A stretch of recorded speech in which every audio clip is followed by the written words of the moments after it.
Welcome to the DK Custom Products channel. We're glad you joined us for another video. My name's Kevin, this is Dwayne, and today we're going to have a FAQ, frequently asked questions video. We haven't had one of those in maybe a year. Maybe.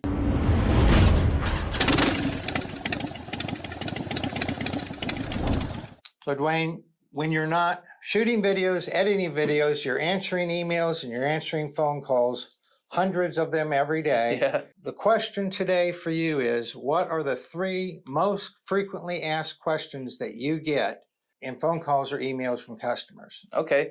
So, and I'm not going to make a theme out of what the questions are or anything. These are literally the 3 most common questions I get asked. Now, as some of you know, if you ever called into the office, probably spoken with myself or one of the other young ladies in customer service, Natalie or Rachel. But the question I usually get asked, one of them is actually kind of funny. They always ask me, are you the D in DK? Because obviously my name starts with a D, your name starts with a K. The short answer, no. Kevin's the owner. There's also Devin. Devin does, I don't know if you guys are aware, Devin does all the manufacturing. He's on the shop side. And, simply put, he's not as pretty as me. So we don't put him in videos. So they make me do the videos. So you guys that are wondering, I'm not the D in DK. I'm just a regular employee. And then I think the next question we get is, because this is probably one of our most popular products, what size tank lift do I want? Or what size tank lift do I need? It just really depends on your bike. That's the answer. It depends on your bike and what you prefer. Now, the thing about a Harley is, if you've watched videos of the manufacturing process, yeah, they look really advanced. They have all these robots moving this over here, machines moving frames over and cramming engines in. But I can tell you, Harley has some quality control issues that are second to none. And I say that because you can have a 2020 Street Glide Special Black. Your neighbor can have a 2020 Street Glide Special Black. You can use a 2-inch tank lift. He may not be able to. And that's because, Steve at the factory might have mounted his fairing a little lower. Whoever drilled and welded the tank mounting bungs might have been lazy that day and mounted it a little further forward than it should have been. And you'll notice the rear of your tank, the mounting tabs, they're slotted. That's because Harley knows there's a lot of variance in where that tank can be positioned from bike to bike. So we always recommend that you check for clearance prior to placing an order. Simply unbolt your tank, prop it up, 1 inch, 1.5, 2 inch, 2.5, 3 inch. Take a step back, look at it, see if you like the look, see if it's pleasing to your eye. Turn the bars left, turn the bars right. Make sure there's no contact. Make sure you're not pinching a throttle cable or something between the triple tree and the tank. Make sure you don't have a GPS, a cup holder, aftermarket bars that are going to touch your paint, because if you touch that tank with anything metal while you're turning left or right, you're going to have a bad day. So always check for clearance. Now on Sportster models, it's usually not an issue.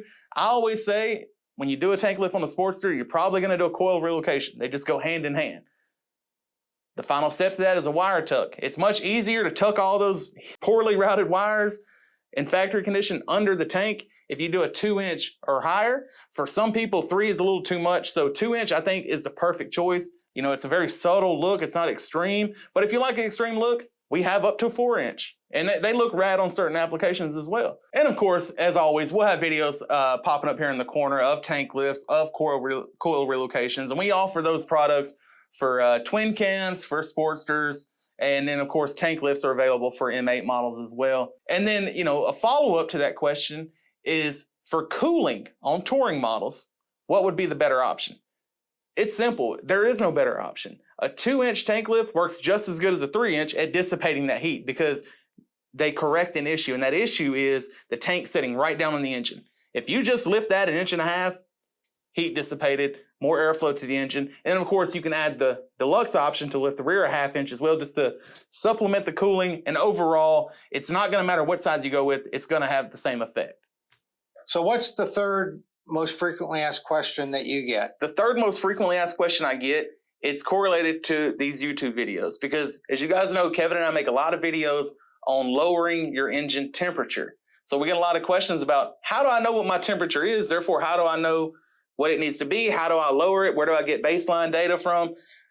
Kevin and I use a few different methods of determining your engine temperature. And there's really a few different ways, and they all have their own relevance. They all have their own significance. So the first one, relatively insignificant, and that's using a laser thermometer, shooting it right at the head. So now, And we have a video on that. We'll put in the corner up here. yeah, and there's nothing wrong with that, but it's not really relevant to the performance of your bike. So it's not as relevant as your oil temperature or your engine temp readout. And that's because, as you can see from the video we put in the corner, it's not reliable. It's only good for telling, here's what it was at this point in time, here's where it is now, what the temperature readout is now. But as you can see from that video, those numbers that you get are completely unreliable and not indicative of what the actual engine temperature is or oil temperature is. Yeah. Now the second one, like I said, this is going to be more significant. That's your engine temp sensor readout. Now, it's not going to show on any display, in any OEM display. I don't know if Harley wants to keep it a secret. I don't know what it is, but they're not going to show you that. Now, you can connect your boom audio system to satellites in outer space and they'll relay a song back to your bike, but it doesn't show you your engine temp. What you have to have, unfortunately, can be a little expensive. A fuel management device like a PowerVision, an FP3, someone should actually develop this, an actual product that connects to your data port and shows you, diagnostic information. But you need a PowerVision or you need some sort of display device plugged into your ECM data port to show you your engine temp readout. Why is that important? Because as those engine temps climb, certain detrimental things start to happen. We have a whole video on what happens when your bike touches 270 degrees on that temp sensor readout. It starts to retard timing, you start to back off performance. As you can see from this chart that we're putting up, when the engine's running too hot, you're going to have 10 to 15% less power when it gets too hot, because that's what Harley does in an attempt to cool it down. You spent thousands of dollars on cam upgrades, big bore kits, air cleaners, high-end exhaust systems, only to negate that performance gain whenever you hit 270 degrees. So it's very important to know what that readout is and take measures to keep that readout under certain temperatures, depending on what model you have. Because that's what Harley uses. Exactly. That's what Harley. Yeah, exactly. That's what Harley uses. Yeah. And we've beat this subject to death, and we've made several videos, and we'll have them popping up in the corner here. Now, the most significant measurement you can take: your oil temperature. Your oil is the lifeblood of the engine. When it gets too hot, it's too hot, and it's doing damage. It's affecting engine longevity. Now, how do you measure that? You physically measure it. You can stick a thermometer down into your oil bag and take a reading. Compounding that, they also make, and I really like them, Kevin and I run them both on our bike, the dipstick that doubles as a temp gauge.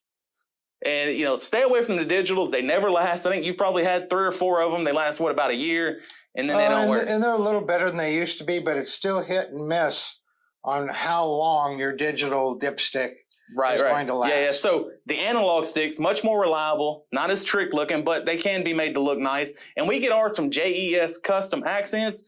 Not paid spokespersons for them. They're just the best one out there. So that's what Kevin and I use on our bike. And you can get a very accurate reading. It looks nice on there. And that's it, man. That's how we get the temperature data off of bikes. So you're not Devin. Nope. What size tank lifts? You answered that.